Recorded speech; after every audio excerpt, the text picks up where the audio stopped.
कानपुर हिंसा से जुड़ी बड़ी खबर है। एसआईटी ने 2 लोगों को नोटिस भेजा है। मुख्तार बाबा मोहम्मद वसी को नोटिस भेजा गया है। बयान दर्ज कराने के लिए नोटिस भेजा गया है। बड़ी खबर हम आपको बता रहे हैं। पूछताछ के दौरान लिए थे दोनों के नाम। पीएफआई सदस्यों की गिरफ्तारी के बाद अब ईडी सक्रिय हुई है। आरोपियों के बैंक खाते और संपत्तियों की जांच होगी। बड़ी खबर इस वक्त हम बता रहे हैं आपको। मुख्तार बाबा और मोहम्मद वसी को नोटिस भेजा गया है। आरोपियों के बैंक खाते की भी जांच होगी। ये बड़ी खबर इस वक्त हम बता रहे हैं आपको। एसआईटी ने 2 लोगों को नोटिस भेजा है। बड़ी खबर सहारनपुर से है। सहारनपुर पुलिस ने मुठभेड़ के बाद 25,000 के इनामी बदमाश को गिरफ्तार किया है। सहारनपुर के गंगोह कोतवाली पुलिस और एसओजी टीम ने संयुक्त कार्रवाई में 25,000 रुपए के इनामी कुख्यात बदमाश सिकंदर को मुठभेड़ के बाद गिरफ्तार करने में सफलता हासिल की है। कुख्यात बदमाश सिकंदर थाना गंगोह पुलिस को चकमा देकर पिछले 4 साल से फरार था। कुख्यात सिकंदर का लंबा चौड़ा आपराधिक इतिहास रहा है। कई मामलों में पिछले 4 साल से गंगोह थाने से वांछित चल रहा था। मुठभेड़ के दौरान कुख्यात बदमाश सिकंदर के पैर में गोली लगने के बाद पुलिस ने उसे दबोच लिया और उपचार के लिए एम्बुलेंस से हॉस्पिटल भेज दिया गया। चलो चलो चलो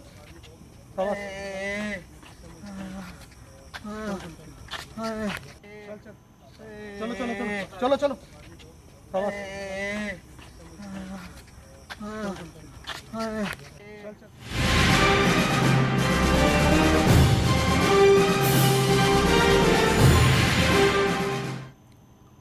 आजमगढ़ और रामपुर लोकसभा उपचुनाव में कल वोट डाले जाएंगे। आज पोलिंग पार्टियां बूथों के लिए रवाना होंगी।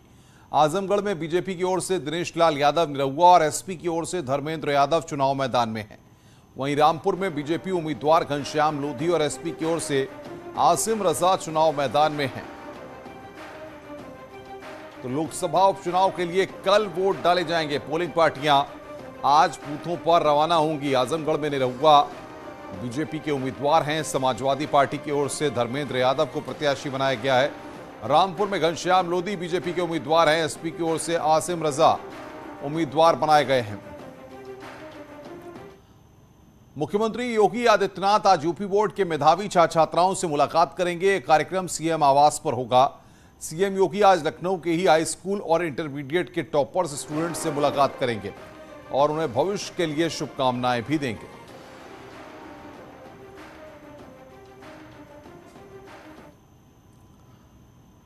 उत्तर प्रदेश में ग्रामीणों को आवास का मालिकाना हक दिलाने के लिए योगी सरकार तेजी से जुटी हुई है। सीएम योगी 10 लाख से अधिक गांव वालों को 23 जून को घरौनी प्रमाण पत्र सौंपेंगे। 20 जून तक प्रदेश के कुल 68,641 गांव में ड्रोन सर्वे का काम पूरा किया जा चुका है। वहीं 23,287 गांव की कुल 34,28,305 घरौनियां तैयार हो गई हैं। घरौनी प्रमाण पत्र मिलने के बाद से ग्रामीण क्षेत्रों में संपत्ति विवादों में कमी आएगी।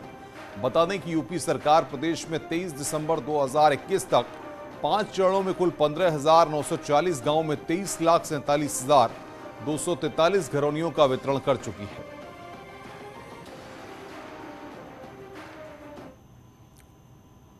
और अब बात बुंदेलखंड एक्सप्रेसवे की। बुंदेलखंड एक्सप्रेसवे का काम आखिरी चरण में है। उम्मीद की जा रही है कि जुलाई के दूसरे हफ्ते में प्रधानमंत्री नरेंद्र मोदी इस एक्सप्रेसवे को देश को समर्पित कर सकते हैं। अपर मुख्य सचिव गृह अवनीश अवस्थी ने इटावा में बुंदेलखंड एक्सप्रेसवे का निरीक्षण किया। इस दौरान उन्हें एक्सप्रेसवे का बचा हुआ काम 10 दिन में पूरा करने के भी निर्देश दिए हैं।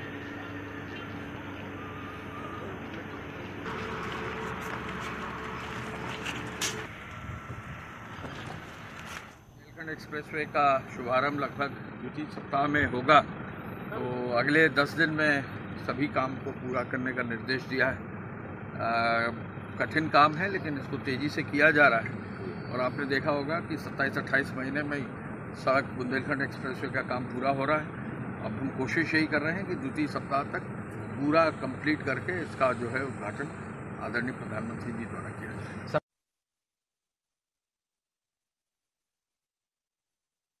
राहुल गांधी से 5वें राउंड में करीब 11 घंटे से ज्यादा पूछताछ की है। मंगलवार को सुबह 11:15 बजे से लेकर रात 8:30 बजे तक पूछताछ हुई है। फिर राहुल गांधी को ब्रेक दिया गया।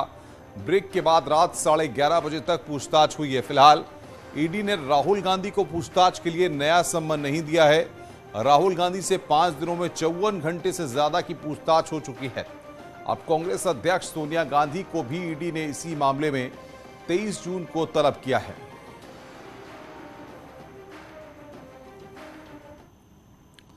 बड़ी खबर सोनभद्र से इस वक्त आ रही है। शादी समारोह में हर्ष फायरिंग हुई है। गोली लगने से आर्मी जवान की मौत हुई है। कुछ दिनों पहले छुट्टी पर अपने घर आया था जवान की मौत के बाद साथ में आए लोग शव छोड़कर अस्पताल से फरार हो गए। डॉक्टर की सूचना पर जिला अस्पताल पुलिस पहुंची है। आर्मी जवान का जो लाइसेंसी पिस्टल थी वो यहां से गायब मिला है। तो डॉक्टर की सूचना पर पुलिस मौके पर पहुंची है। जवान की लाइसेंसी पिस्टल गायब मिली है मौके से। शादी समारोह में हर्ष फायरिंग का यह पूरा मामला है। गोली लगने से आर्मी के जवान की मौत हुई है।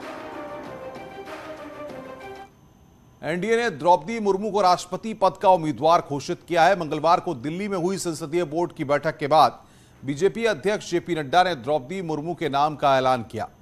ओडिशा की रहने वाली द्रौपदी मुर्मू इससे पहले झारखंड की पहली महिला आदिवासी राज्यपाल भी रह चुकी हैं। जेपी नड्डा ने बताया कि इस बार पार्टी नेताओं के बीच राष्ट्रपति पद के उम्मीदवार के लिए 20 नामों पर चर्चा हुई और लंबी चर्चा के बाद पूर्वी भारत से किसी आदिवासी महिला को उम्मीदवार बनाए जाने पर सहमति बनी है। द्रौपदी मुर्मू अगर चुनाव जीतती हैं तो वो देश की पहली आदिवासी राष्ट्रपति होंगी और दूसरी महिला राष्ट्रपति होंगी। इससे पहले प्रतिभा पाटिल महिला राष्ट्रपति रह चुकी हैं। टीवी देखिकी न्यूज देखिकी आसीथिबे मु भी वर्तमान टेलीविजन रु न्यूज देखिली आउ मु वर्तमान किसी कहवा को चाहे ना। परवर्ती समय में आपण को जहाँ भी बाइट देवी वर्तमान नुह है कहीं आपण को धन्यवाद। आपण एते कष्ट करी आछंती। आज तक कोई आदिवासी ट्राइबल प्रत्याशी राष्ट्रपति के रूप में नहीं आया है। इसलिए हमें ट्राइबल पर और पहली बार कोई ट्राइबल को भारतीय एनडीए की तरफ से हम कैंडिडेट बना सकेंगे ऐसा संसदीय बोर्ड पार्लियामेंट्री बोर्ड का मत था और इसलिए श्रीमती द्रौपदी मुर्मू इनको राष्ट्रपति का प्रत्याशी घोषित किया गया है एनडीए की तरफ से। प्रधानमंत्री नरेंद्र मोदी ने ट्वीट कर कहा कि द्रौपदी मुर्मू जी ने अपना पूरा जीवन गरीब, दलित और वंचितों की सेवा में बिताया है। प्रशासनिक सेवा का उनका लंबा अनुभव है। मुझे विश्वास है कि वो देश की महान राष्ट्रपति साबित होंगी।